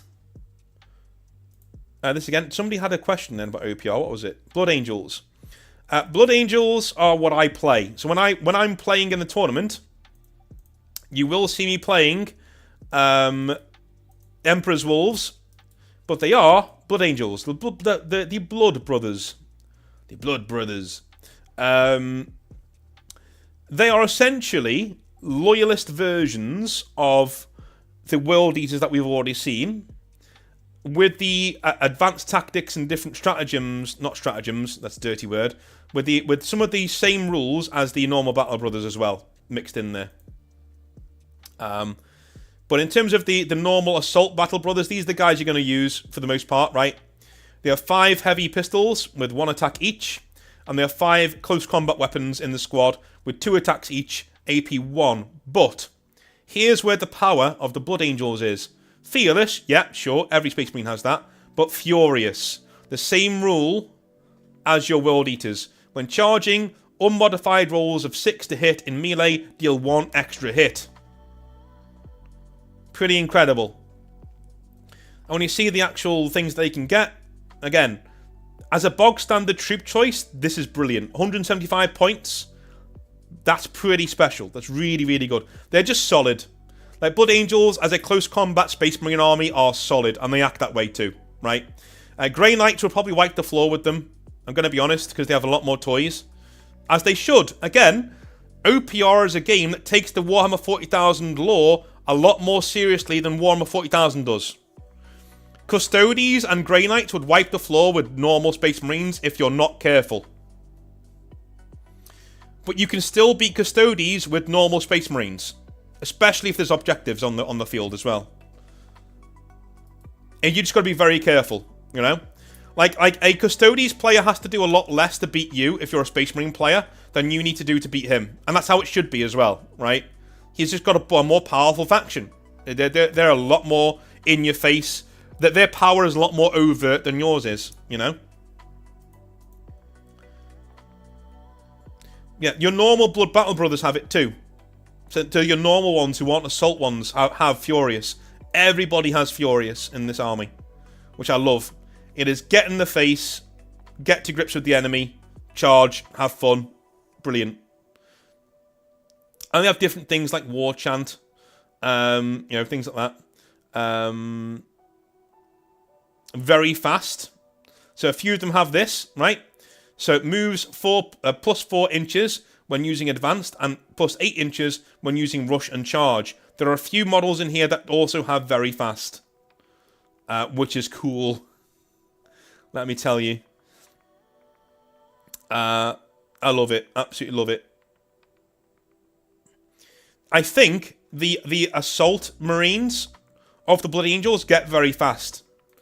So they get plus 4 inches when using Advance by just moving, and plus 8 inches when using Rush and Charge. Right? They are incredible. This is what I mean. If you use your army like you're supposed to use it in the lore, your army's fucking powerful in OPR. Right? If you use Blood Angels as a normal rank and file Ultramarine / Imperial Fists army, they'll do quite well. They'll do fine. They'll give you a 7 out of 10 performance every time. But if you take a balanced army that also plays like Blood Angels with these rules, you become a fucking buzzsaw. You're really powerful. Same thing goes for Grey Knights, same thing goes for Necrons, same thing goes for Eldar, same thing goes for everybody. If you read the lore of those armies and you play like that, you are going to win games. A lot of games.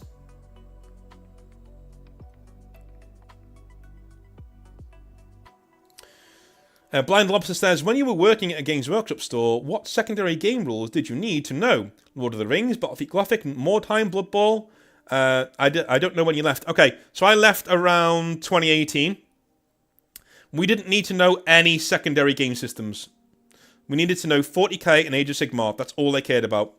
If somebody wanted to come in and get a demo of Blood Bowl, you would literally go through a demo game with them as you learnt the rules. It was very difficult, right? But we didn't play them in store, so we didn't really offer introductions on them. We didn't need to know Mordheim, Lord of the Rings, nothing. No, didn't need to know any of that. Again, is what it is. I wish they would have mandated everything, because they sold everything, but they didn't.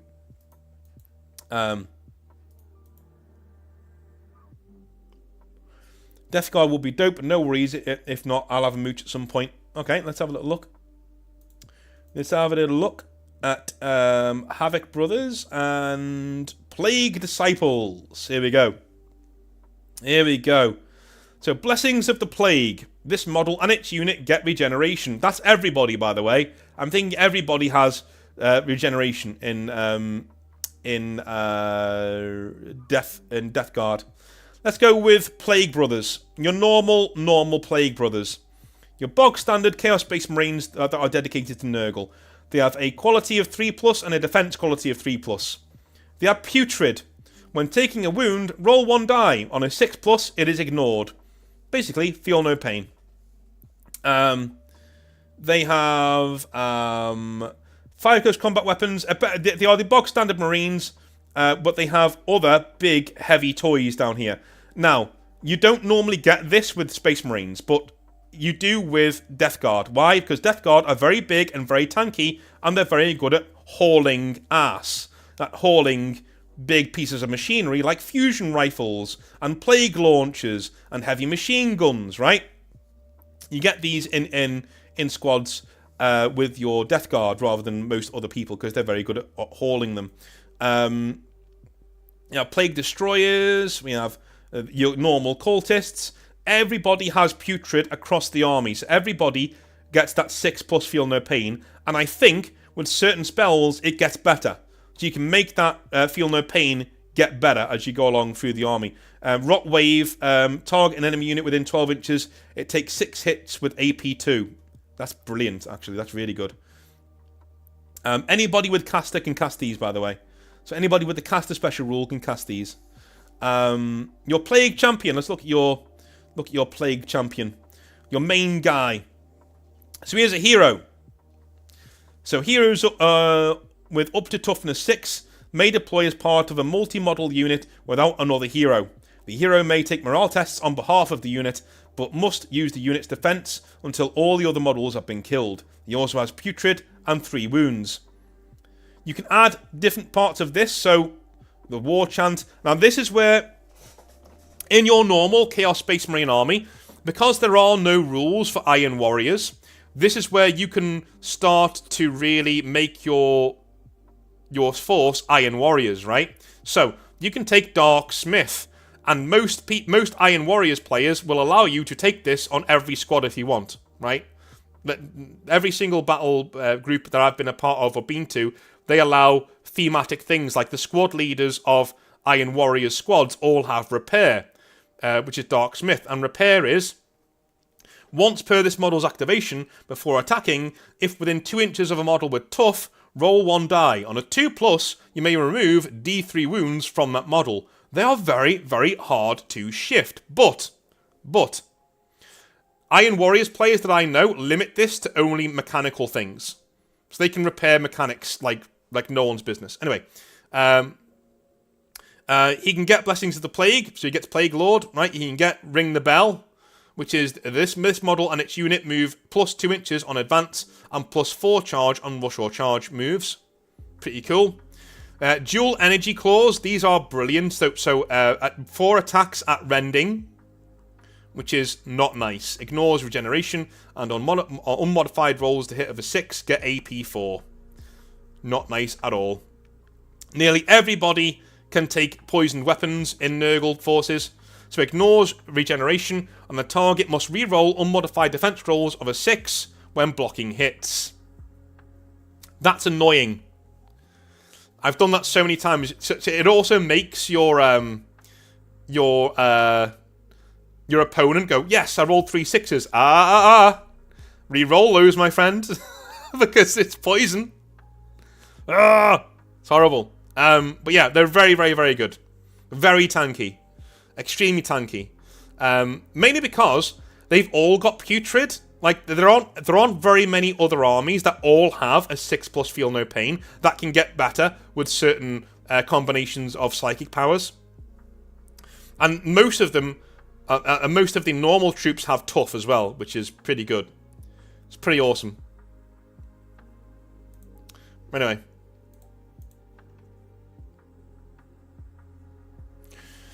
Caveman Bum says, for the $5 Patreon tier level, I get all the advanced rulebooks every month, as well as access to Army Forge Studio, which allows me to create my own army books for any models that I have. That is cool.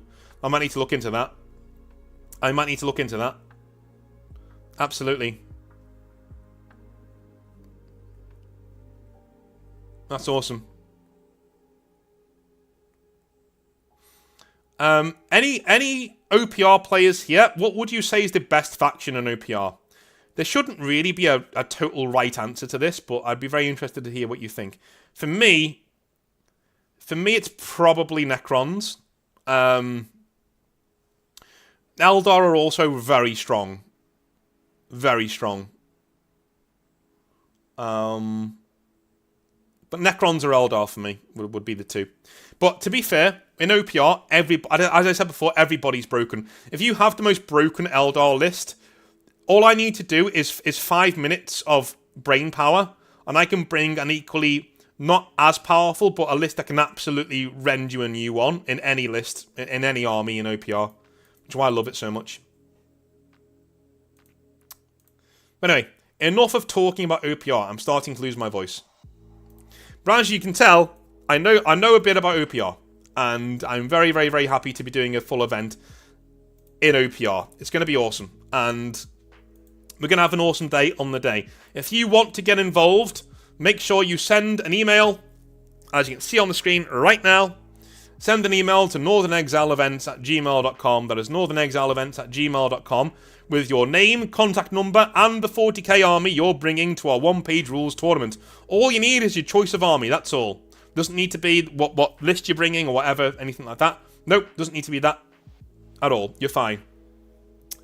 You're absolutely fine. You don't need to do that. What I will then do is send you a welcome packet, which would basically be the time of the tournament starting, places you can stay in Liverpool if you're staying overnight, what the venues are like that we're going to be going to later on after the event, the prizes that we're going to have, and of course, the points that you're allowed to build your army around. So you're going to have your points there, and also you will be getting the 5 mission packs. So there will be 5 missions that you can partake in at the tournament to keep things different. You will receive all of those in your welcome packet when I email you back after you give me your initial email. You will then have a deadline on that return email to give me your completed army list by to be entered into the tournament.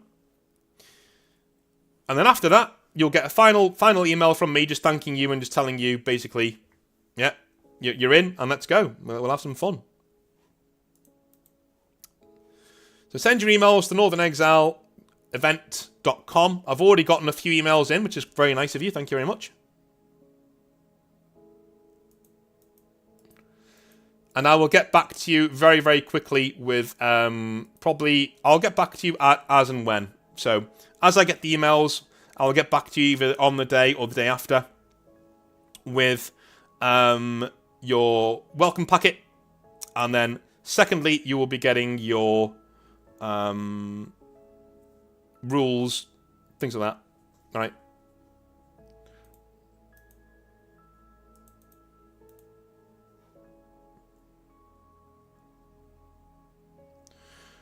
The Discord link's expired. Okay, that's fine. Let's sort that out now.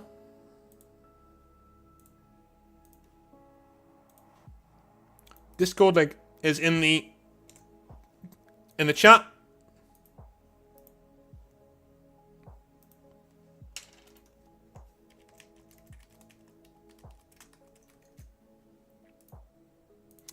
And it is also on the channel community page.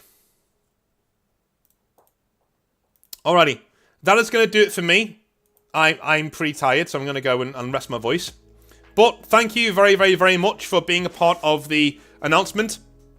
And for heading over to the tournament if you're coming in June. There'll be lots of time from now until then where we're going to be giving you more and more news about what is happening on the day. But I'll speak to you very, very soon. Have a wonderful rest of your evening, and I'll speak to you soon. Have a good one. Bye now.